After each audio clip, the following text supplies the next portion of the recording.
Welcome and apologies for being a bit later than usual today, but it won't make any difference. Now we're going and the internet should behave. So today I have an expert interview all the way from Australia, and she had to get up really, really early to do this, with Karla Lee of Voice for Kids. And Karla's also going to be sharing a shared story with us as well. And we end up with a beautiful healing from Susan Cowe-Miller, one of the Best Way to Divorce gang. Let's have a look first at the news.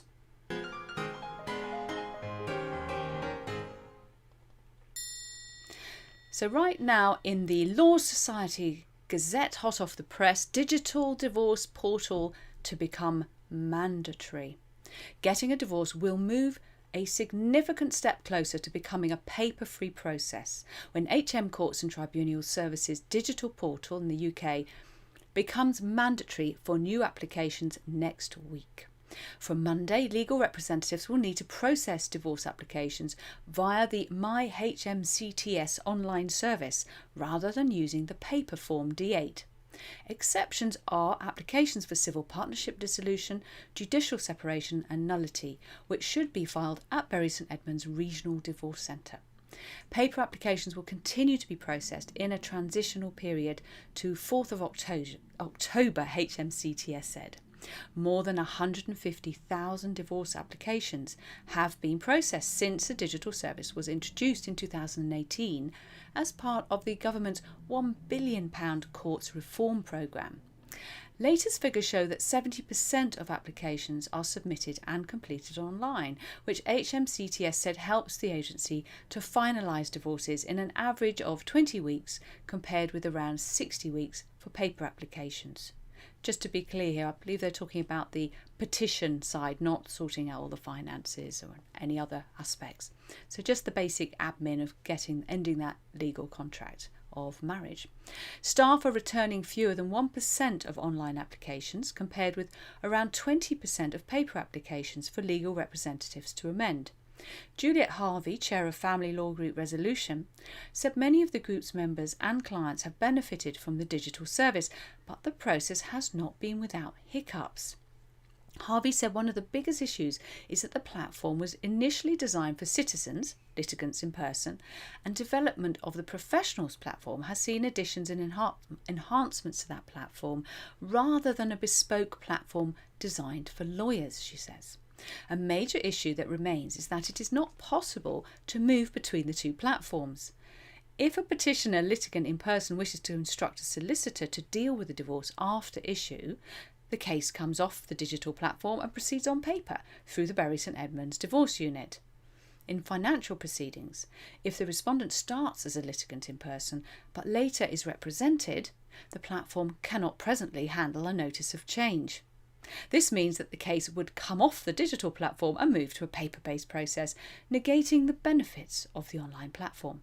This is an issue that HMCTS are aware of and are planning to deal with when launching the new divorce platform to deal with no-fault divorce, hurrah, under the Divorce Dissolution and Separation Act. Claire Andrews, an associate in the family department at Osborne's Law, said petitioners are now able to go through the divorce process easily without the assistance of a lawyer, enabling lawyers to focus on the financial arrangements, which is often the most important element of divorce but can get overshadowed by the previously archaic and slow divorce process. Family lawyer and arbitrator Tony Rowe said the court service had a lot of work to do on the digital platform between now and 6th of April, when provisions under the Divorce, Dissolution and Separation Act commence. This is a golden opportunity to get it right, bearing in mind the lessons learnt, he said. How very diplomatic. The Mirror talks of the man who shares amazing act of revenge after wife makes ridiculous divorce demand. According to the Mirror, the divorce is never an easy thing to go through, but one man has told the story of how his ex-wife and her lawyer made the process far more difficult than it needed to be. Have any of you ever had that experience? In a lengthy Reddit post, the man explained his ex-wife believed he was hiding income during the process and had her lawyer demand updated documents listing all of his income for their ongoing divorce proceedings. He wrote, while we were married, we had a couple of conversations about how rich people hide their assets to avoid paying taxes. I've never had enough assets to do this, but she somehow got the idea that I was and told her attorney that I was laundering money and hiding income. One day I get a letter in the mail from her attorney requesting an updated income declarations form, and 3 years of financials. It had a long list of things to include. The man then explained he was struggling financially at the time and trying to juggle his start-up tech company alongside finishing school. But when he told the lawyer he couldn't afford to pay to print the documents and send them to him, he accused the man of lying and threatened him with further legal action. The man continued, I called him to explain my situation. He all but called me a liar and didn't believe I couldn't afford it. He then said if he didn't get these documents, he would consider my previous filings as fraudulent. Tell the judge, contact the DA and also alert the state aid tax agency and IRS. Probably an empty threat, but he said, but I'm no lawyer. That's when the man had the genius idea to use the law firm's fax machine, because yes, they do still use fax machines, to send over all the information, and in painstaking detail. He wrote, you want 3 years of financials? You got it. I scanned to PDF every receipt I could find. McDonald's receipt from 5 years ago? F it, he says, won't hurt to include it. CVS receipt is 3 miles long. Perfect. They get the $1 off toothpaste coupons too. Not only did I PDF 3 years of tax filings, must have taken forever, but every single letter I received from the IRS and state tax agency, including the inserts advising me of my rights. The man's file eventually totaled a whopping 150 pages, and when he sent it over to the law firm's tax fax machine, he received an error message telling him his fax had failed. So he kept sending it until he received phone calls begging him to stop. He added, 2 days later, a lady from his office called and asked me to stop sending the fax. Their fax had been printing non-stop. I explained to her that her boss told me to send this by the deadline or else he would call the DA and IRS. Since I didn't want a call from the DA or IRS, I would keep sending until I get a success confirmation. The man then received another call from the lawyer himself, who agreed to drop his request for financial statements. He said, she put me on hold and the attorney gets on the line. He said, forget sending the financials. I said that I would need this in writing, so I will keep sending the fax until he sent that to me. About 20 minutes later, I received an email from his assistant with an attached signed letter in PDF that I no longer needed to provide financials. This is the kind of insanity that goes on in the background of divorce. You'd think there were more important things to be arguing about, but anyway. And last but not least, The Guardian is talking about an art collection expected to fetch at least $600 million to help settle divorce. It is a collection that has attained almost mythical status in the art world, one that contains spectacular works by Picasso, Rothko, Warhol, and a nightmarish picture of it's a giant nose that sorry, I've just lost my bit of thing, and I don't want to misquote it. It was a sculpture of a Pinocchio-like nose in a cage. After a US judge ordered it sell to help settle a billionaire couple's acrimonious divorce, there has been a string of rumours and stories, and this about who would be holding the two auctions for works with a combined estimate of $600 million, the highest figure ever placed on a single collection. The collection is owned by Harry and Linda Macklowe, a spectacularly rich New York couple who began divorce proceedings 5 years ago after 59 years of marriage. Lawyers for the couple, both in their 80s, have wrangled over how belongings should be divided and valued. So sad. Not least the incredible art collection. A judge eventually ordered that 65 of the most valuable works should be sold and the proceeds split. It is these works which will be auctioned by Sotheby's in November and May. Their divorce has been rancorous and very public. After Harry Macklowe married his new wife Patricia Landau, and here's the irony, he had installed 1,000 square feet portrait of the happy couple on a skyscraper overlooking Central Park. What a shame for it all to end up like this. Personally, I won't be bidding for any of it, but I'm sure there'll be some amazing work there.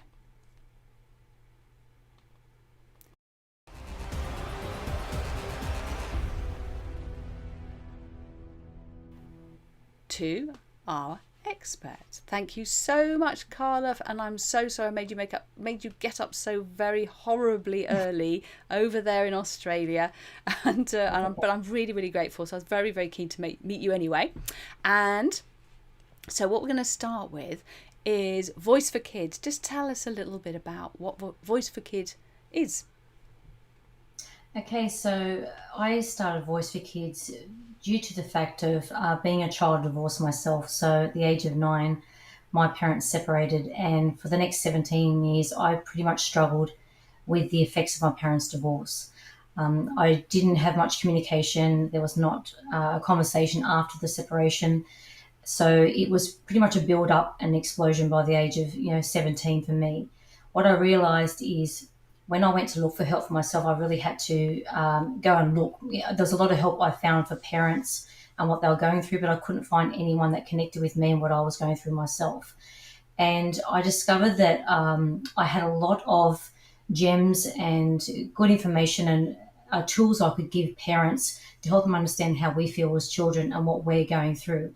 And I really feel that from the children's heart and from the actual mouth of the child, it actually brings a lot more value to how children are feeling. Sometimes I've spoken to a lot of parents and they're not always interested in the specialist. Sometimes they want to hear the raw and honest truth of how children feel. And I decided then to write 2 books, Please Don't Go and Is It My Fault? And I launched them in 2003 with Voice for Kids. And I've been advocating for the last 20 years, just being there for separated parents, helping them amicably co-parent in the best interest of children, giving them an understanding of what children are going through, the mindset of the child, and helping them understand that when you put children first in a separation, it actually is a win-win for all. And the parents will actually find that they'll bring up still a well-rounded child if they decide to put the children ahead of their own emotions and feelings. Do you agree, Karla, that although there's a sort of general assumption that, of course, people put their children first, in reality, we don't. We are so caught up with, especially if it's acrimonious, like some of those stories earlier, that the children get completely forgotten in all of this, and of all ages as well.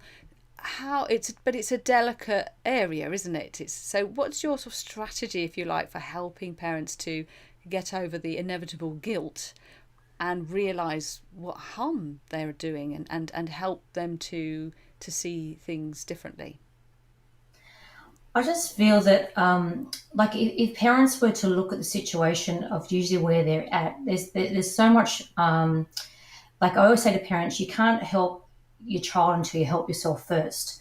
So a broken vessel can't help a broken vessel. So when, if your child comes to you for information, if you are still in a place of hurt and pain, how can you be there to support your child? It's very important to understand that parents have to get that self-help themselves. They have to change their mindset. They have to see things from a different perspective. And sometimes the only way to do that is to get that counselling yourself. But if you leave yourself in that bitter place of living in your past, you can't see a future forward even for your children. So they're living in a hope that they're going to have still a great life moving forward, but sometimes they're on the coattails of where your emotions are. And usually you're not in that good perspective to help them. So I'm always trying to guide parents to say, the only way you're going to be able to look forward and a good explanation I give is, the front windscreen of a car is a lot bigger and brighter. But if you're ever looking in the revision mirror, forever looking at the past, which is only a small mirror, you're going to be living in a very dark place.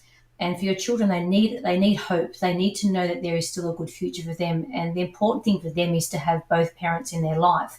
They equally love both parents. They don't automatically go, oh, I just want to live with mum, I want to live with dad. They usually are stuck in that middle choice of not really wanting to choose. So my advice always is to parents that if you feel there is no hope, it's just because sometimes you're putting yourself in a place of not actually taking even yourself to a place of healing yourself, and that peaceful place where you can see that there is a light to move forward. And that usually is because some people sadly choose to still live in the bitterness of what took place, whether it was an affair, whatever it was that took place. They don't want to let go of that. There's a fear to let go of that. And when they let go of it, sometimes they feel like they're excusing it. But if you see the bigger picture of why the children need you to, is because they need that hope and light to know that everything's still going to be okay. Everything you're saying is music to my ears, especially the idea of a choice, because it's so empowering to go, I don't choose to let bitterness and anger be my driving force anymore. I'm making a different choice. And yet culturally, that in the UK, that can be, it's not an easy transition for people. I imagine it's not much different in Australia. How do you approach that? Obviously you've got the books. What other tools do you use to support people? So I've just released a new online course called How to Reconnect with Your Child After Your Separation. And this is a 12-hour course full of audio and videos. And basically what I've done in this course, because I've noticed there's a lot of courses out there, but I really wanted to give parents the insight of how children feel in every area. So whether it's about the handover, whether it's about communicating with them, how children feel, the mindset of a child, blending families, basically how to introduce a step parent. There's so many different topics, and I think I've got over 34 topics that I talk about. And the modules are communication, parents and step parents, and how to move forward. And in those modules, those actual different topics, I talk about the problem first. So if it's the handover, I talk about the problems I feel parents do when they do hand over children, what they're saying to the child prior, why they're setting them up for an emotional ride sometimes, and all those things that I feel they handle the wrong way. I then do a video on myself just saying, look, this is how it was for me, the handover. And then I talk about an audio with the solutions and the better way to handle that situation. Because I think parents need to recognize the problem, but they also need the tool of the solution. You can't just leave them hanging with the problem. And I really felt that this course, and it can be completed probably in 2 weeks if they did an hour a day, was really important because parents need information now. They need it urgently. They don't need to be dragging this situation on with their children while they're going through court or whatever they're doing. They need to be educating themselves now on how to help their children through this ride. And this is something they can do in the comfort of their own home. So besides doing my ebooks and paperback books, I just thought a relaxed course that they can do in the comfort of their home, educate themselves, and they can pre-educate themselves. So they've only just separated. They can see all the different topics I'm talking about and have the information now, so when those topics arise, they're actually prepared. And do you do one-to-one work with people as well, Yes, online? yes, I'm yes. So I imagining also do one point. I imagine you know how to use Zoom now, as we all do. Yeah, I use Zoom a lot. And I imagine also that you work internationally, because it doesn't matter whether you're in Australia, America, or the UK. The stresses and struggles of trying to co-parent are exactly the same, aren't they? Really.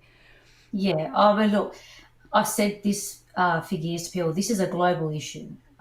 There's children hurting everywhere. It's a square peg in a round hole. It's a topic that people don't want to talk about, but they need to talk about. If you look at the destruction of what many children are going through in life in their adulthood, a majority of the time it comes from a broken home, a missing parent in some way. Usually, sometimes it's a father, a significant father present in the home, things like that. So it's a really big issue, and I think it's probably getting worse at the moment due to the state of what's going on in the world. There's a lot more domestic violence. There's a lot more things going on for children being stuck in homes. There's broken marriages happening everywhere, even more so now due to this COVID situation.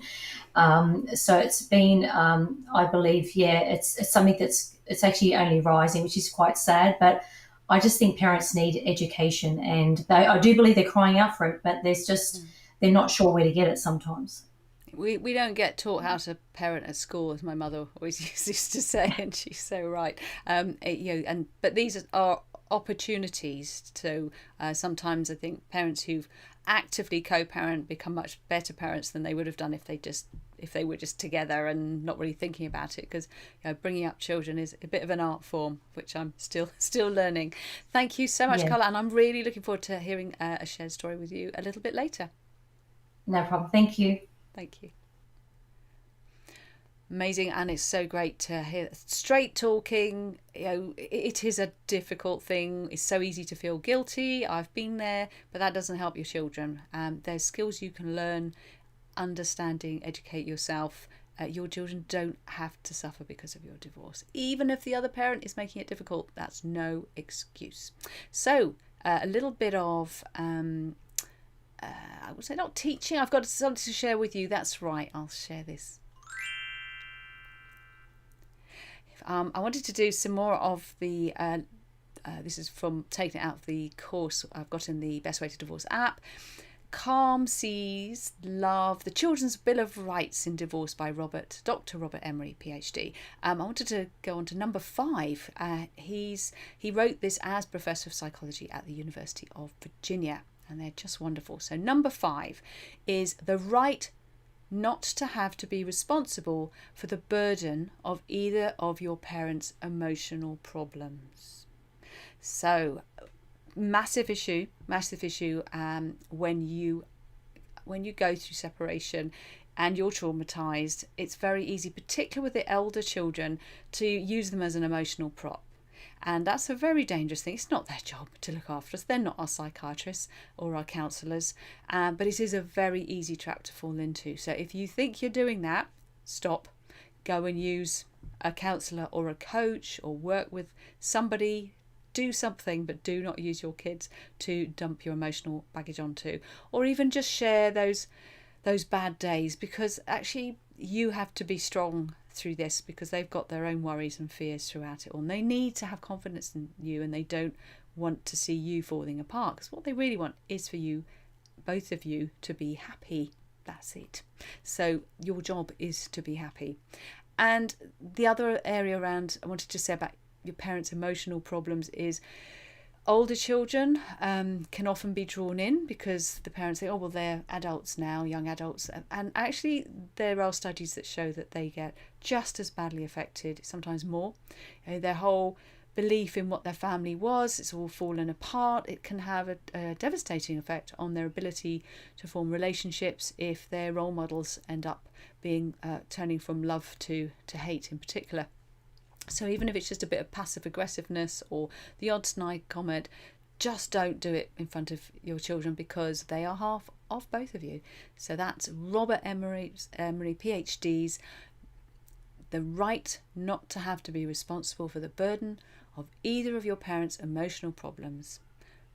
Put it on the fridge.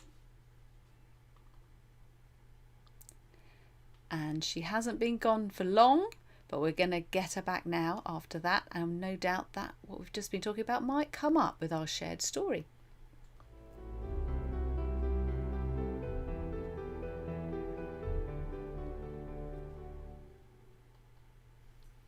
And welcome again, deja vu, Karla. I just wanted to say, Erica in England has just said, I tell my children it's my job to take care of you, and it's my job to take care of me. Wise words as always from Erica, and completely what you were just saying, Karla. So, shared story, what would you like to share with us? Okay, I think the story I will share it's quite an important one. It's impacting, and a lot of people have actually asked me to share this before. And it's about when children are caught in the middle. And I was 17 at this stage. I was still living with my father at this time, and he was engaged. So I was about to have a stepmother. And up until this point, there was never any discussion of me not being able to talk about my mother or my father to each other. So it didn't seem to be a problem. Until this one day, I was actually taken to the kitchen and sat down, and I was asked by my father to not mention my mother's name in the house anymore. And when this moment happened for me as a child, it actually took me back to the 9-year-old little girl when my parents separated. So when I was 9 and my parents told me they were separated, I pretty much froze. Because in that moment, my parents never fought before they separated. So for me, it was quite a shock that my parents separated. There wasn't any arguments. So it put me in a state of shock. So all of a sudden, I'm 17 years old, and I feel like I'm reliving the same shock, which is being asked something or being told something that I'm not prepared for. And I remember in that moment thinking to myself, why would my father be asking me to deny my mother? Like, why would he suddenly be not wanting me to talk about her? This has never been asked before. And I realized in that moment, because I was 17, but children grow up very fast when they go through divorce. Their maturity, I feel, and their brain grows faster because we try to work things out ourselves. I feel like I was a lot older in my head, and I'd worked out in that moment that I feel that this request actually came from my stepmother, not from my dad. That it was this insecurity that she had, and due to that insecurity that she had, she'd asked of my father, because now they're engaged, she was secure in his love, that she could ask such a thing of him to then ask me. So in that moment, I remember turning and just saying, okay, because I didn't know what to say. I was scared of my dad at the time. And I didn't know if I did react and say, why you asked me such a thing, what would happen to me? So I just said, okay. But walking away from the kitchen that day, because they proceeded to tell me that my stepmother's children agree as well. They won't talk about their other father. So it was like, you need to agree with everyone else. This is the decision we've made. I remember walking to my bedroom and just crying and ringing my mother and saying, I can't live here anymore. And my mother said, what's happened? And I said, I'm not allowed to talk about you anymore. I can't mention your name anymore. And my mother was quite shocked because this had never been an issue before. And I thought to myself, maybe it's when my mother pulls up to pick me up that she doesn't like, my stepmother doesn't like seeing my mother. And there's all these silly insecurities that I thought, because my parents separated, I was 9, I was now 17 years old. It can't be an insecurity my dad's got. It's a long time later on. He dated a few ladies even before this lady. So it got to the point where I asked my mum, can I go and live with her? And when I did finally tell my dad, I think it was the next day, I was very scared. It's very hard to be a child of divorce and to walk up to a parent that you're scared of and tell them you want to leave them, to live with another parent. It's not a position you even want to be put in. But I felt I had no choice, because I felt like, to deny my mother was wrong. I didn't feel that a child should have to do that. I was at that mature age. I mean, I'm grateful that I was at that age, because I hear of little children all the time that are told to deny another parent, and they are so young they don't understand that it's wrong. They just get basically controlled in the way to do it, to think that it's normal, to think that they have to do it. They get persuaded and coerced. And for me, I was old enough to know that that was a wrong thing to be asked of. But the sad thing was, when I left and went to live with my mum, I then lost my father in return, because the connection between him dwindled, and pretty much came to a place where I was writing letters to say to him, the reason I'm not happy is because you asked such a thing of me. But it came to a place where they were denying that it was ever asked. And that's what was really difficult for me as a child, because I was put in the middle of a statement that should never have been asked. And then I looked like the bad person for moving away from them. That's such a painful story. When you see that happening, how how can you empower the elder children, and also empower the other parent? Because at that time they probably just didn't really know what to do. In hindsight, I mean, obviously not ask you in the first place, but when it does Yeah. happen, what kind of strategies have you found can be helpful? Well, I was only saying this to someone the other day who was asking me about this story. I said it was when I made the comment to my dad, and I said, "Okay." I remember my head saying to me, "Why are you even saying that?" My brain was arguing with myself. You should, And I think, as I said, it was the fear that I had of my dad that held me back. But I'd really like to encourage teenagers that you have a voice and you do have the right to speak up. And it doesn't have to be said in a way that's malice. It can just be, I mean, it can even be a question of, like in my situation, if I was to go back, um, I wish I would have said something like, Dad, can I ask you, all this time, you've never had a problem with mum. Why now? Why now? I think they need to explain to us why. They need to answer for a question that they're asking us. And I think children need to be in a place that they're brave enough to know that it's okay to ask. And it's okay for you to also say, I don't personally feel that this is right what you're asking me. We have a right to also to actually have a voice and say that we don't necessarily agree with it. And if it comes to that place where you feel to be with the other parent, and you're able to, the other parent might just have to accept that due to the question they've asked. As I said, for me, I was too emotional because I hadn't dealt with anything by this stage. I hadn't had any counselling. So I was still very, very raw for my parents' separation at 9. That was the problem. I hadn't had any counselling, and the discussion of my parents' separation had never been talked about. So I was still the little girl at 9, at 17. But I think if children have had counselling and they're brave enough, it's okay to step up and say, I don't agree. Why are you asking me this? And do I get a say in this also because of my feelings? And I don't want to deny you, and I don't want to deny my mother. And I'd never want to be put in this position to have to say this about yourself, because I think my dad never reversed it to see what this would be like if it was done to him. And I always say to people all the time, before you say something, you should reverse it and see what it's like to be done to yourself, before you ask a child. Do you agree that in situations like that, what might help as well is to use mediation, family mediation, because there are specialised mediators who work specifically with families, children, grandparents, and help resolve. And I think with the step parenting side, it is so challenging to be a step parent. And if someone's not that intuitive a parent, they can, as you say, get defensive and ask things that actually are completely unacceptable, but they don't realise.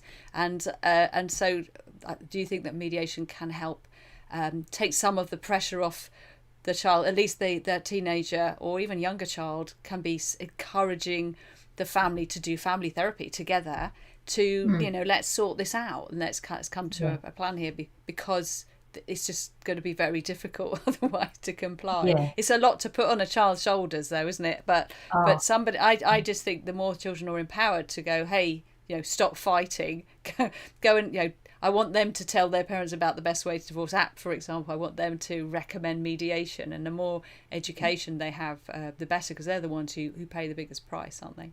Yeah. Oh, look, I highly recommend mediation, and I highly recommend it over court if you can avoid it, because I really feel that sometimes children are just dragged through the family court. I mean, I wasn't dragged through the family court, thank goodness. I went through enough. I'd hate to think of what it would be like to be dragged through the family court. I've seen so many children's lives destroyed because of being dragged through 5, 6, 7 years of court. But I truly believe that mediation is the way. And there's some wonderful services out there that you hear of, and they'll interview the child and ask the child how they're feeling first, open that information up, and then give that information to the parents. The mediator will give that information and say, well, we've talked to your child, and this is how your child feels. They're caught in the middle. They love you both. They don't want to have to choose. They want you to be amicable. They want you to get along. They want to see you both. And they're all the things that they need to hear. They don't want to be put in that position. They were brought into the world by them, so they want to be with them. And they just need to understand, that sometimes there's always one stubborn parent, I find, that just won't go to that mediation. And that's when it comes to being selfless over selfish, and actually putting the children first, and understand that mediation is not necessarily walking in because you're trying to make things better with your ex. It's for the sake of your child. And when you put your child first, you'll actually get a better relationship with the ex. And I say to people all the time, it's like a business. You have this asset, you have this child, and this asset's not going away. As much as you might try and, like we have a business, you break up, you sell the business, and off you go with your two halves, you're still going to have an asset. And that asset needs to be valued and looked after, so that child's not brought up to think that they're a broken vessel. They can grow up to feel that they're loved by still two people. They might be in two different homes, but they can have that equalness there, and to understand there that they'll understand there's probably still a little bit of turmoil between the parents, but they get along. They're civil for their sake, and that's really all I needed. Was my mum was quite civil. My dad was very quiet, but then all of a sudden when the stepmother came in, it became very different. And that's where I think step-parents have to learn their place. They're there to support the father of the child or the mother of the child. They just need to be a support, but the main parents, the biological parents, need to be the two that work together. And that child will learn to grow to love that step-parent if they just are a friend at the beginning. They only need to be a friend. They don't need to be another mother or father. Brilliant advice. Thank you so much for sharing that story as well. No problem. I hope to have you on the show again soon. Bye for now. No problem. Thank you. Thanks, Suzy. In the app, Best Way to Divorce app, you will find, I'm actually going to take out of in the welcome pack, there is co-parenting resources. I'm going to be creating a specific co-parenting area, because I'm gathering so many great resources. Already in there we have Split Smart, online special discount as well. Make your co-parenting plan and talk about what happens when we remarry. Really go through it. You can avoid a lot of problems if you have these discussions. And if you're not great at talking to each other, that's great, because you can do it over the internet through the software, but then go and have a mediation session to go through and talk about things you're not quite agreeing on. And it's not about agreeing, it's about hearing each other and having that discussion, and bringing in particularly the elder children into that, and letting them have a say. Now we are ready for healing after all that, so let's bring in I'm just going to let you know we've got Susan, who does EFT, Emotional Freedom Technique, and she is a health coach. And today Susan's very kindly going to give us one of her healings.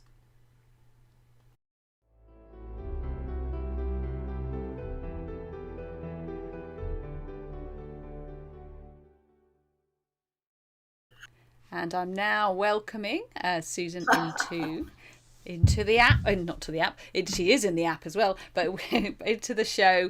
And sorry to keep you waiting, we delayed a little bit today because I needed to make sure I had enough internet juice for this show to live stream, and luckily at the last minute that all worked fine. So what are we going to do today? Today we're going to do a lovely basic EFT tapping on overwhelm and related stuff to do with overwhelm. It comes from your program last week, actually. I knew I was on this week, and I'm going to do an EFT to help people with overwhelm. Excellent. And remember, this also goes out on iTunes and Forest Row Radio. It's called Wild Heart Radio. Wonderful show. So if you're aware if you can describe what you're doing as well, and also sometimes people might want to shut their eyes as well, and if you can just so you're aware of that, then everybody can have a go. So I'm going to be quiet now and enjoy the session. Thank you very much. So Susan Cowe-Miller sharing EFT guidance and a routine to help reduce overwhelm. I also work with a follow-on of tapping, EFT tapping, called matrix re-imprinting. It's like an extension, but it's the icing on the cake, and it's a powerful modality. And my lifestyle prescriptions health coach work is to do with the whole body, the mind-body route to healing chronic health. So in last week's show, as I mentioned, Suzy was discussing that the amount of information she gives new attendees, etc., to the prioritizing, etc., that she feels that potentially they go away very overwhelmed. And we can ease overwhelm. EFT tapping works that it can work in two levels. It works as a very effective quick fix, and it works on a longer scale, 6 weeks, 2 months, 6 months, helping people to heal at a very deep level. So my sharing tonight will help you feel less burdened and more empowered to do what's required to get to the end of what can be a troublesome divorce journey. You can get there intact. So whilst going through the divorce journey, you may have feelings of dread and overwhelm and fear, panic, the stuff which jars you, and you feel it in your body. You feel it in your heart, your chest, your head. Your breathing can be short and sharp. So stress and related stress feelings, anxieties require managing. And with guidance, positive intention, you can use tapping as an excellent quick fix to get you through a meeting, to get you through the day, a difficult phase. 5 or 10 minutes can and will help you to reduce overwhelm, instill calm, and have a confident intention. So EFT, Emotional Freedom Technique, working on energy channels.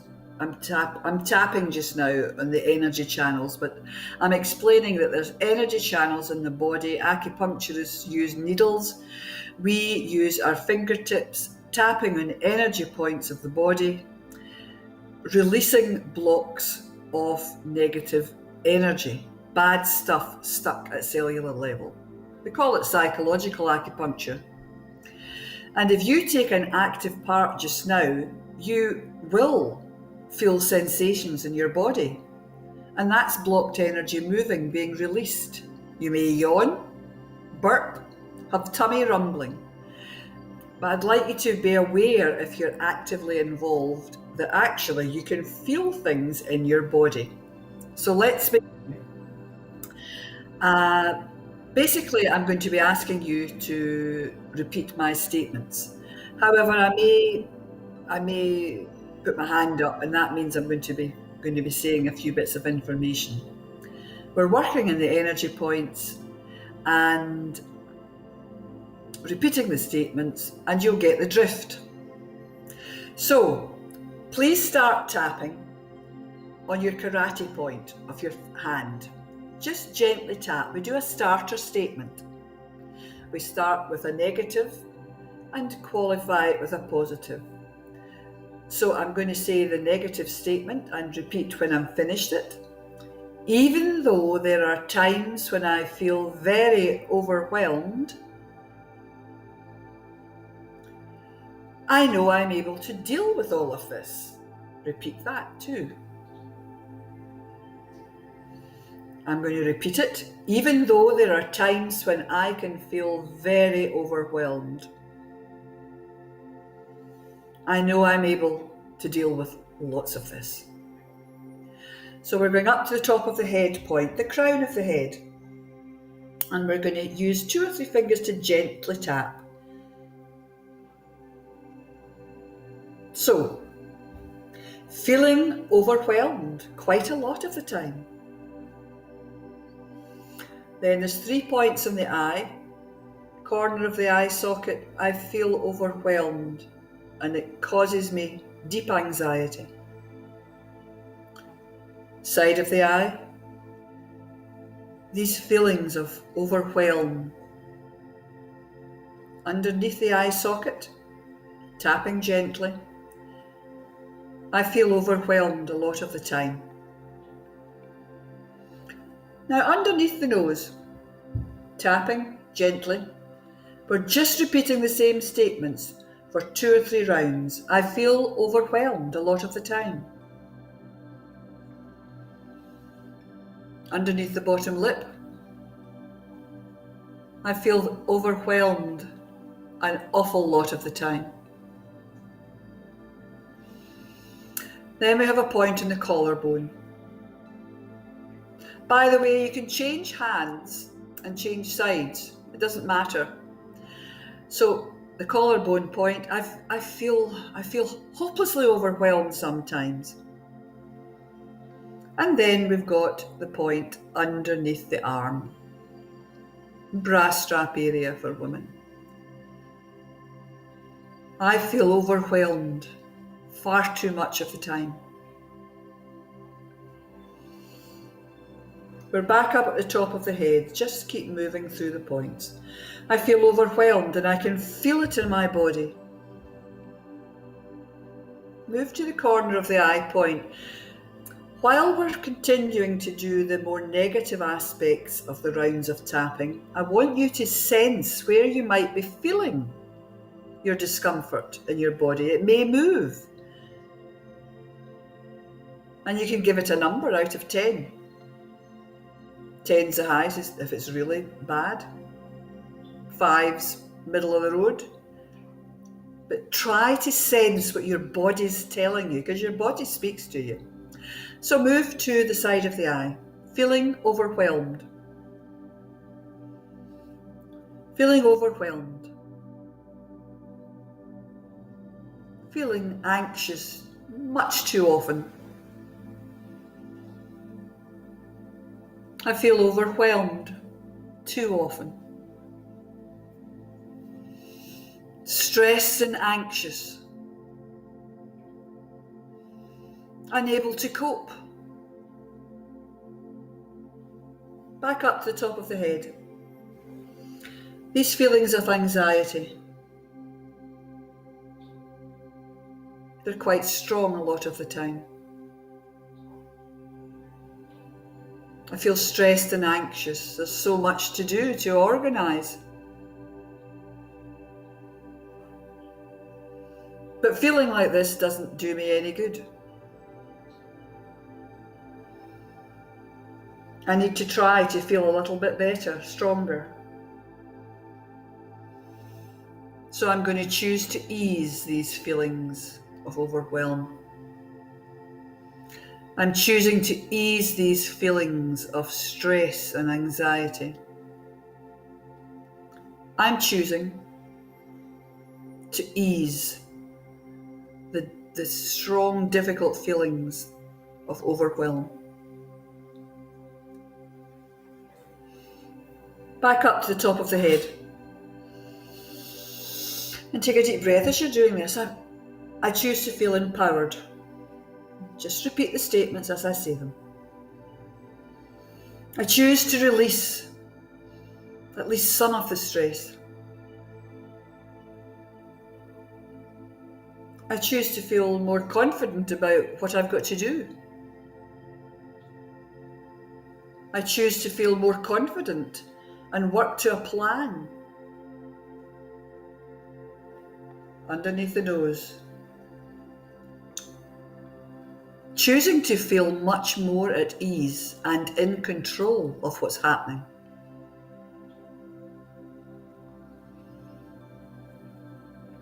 Choosing ease. Choosing to be able to do what I've got to do.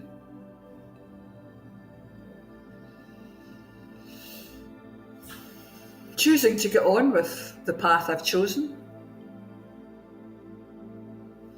Top of the head, feeling much more at ease. Feeling empowered. I feel able to do what's ahead of me. I've made the choice, I've work to do, I'm going to do it.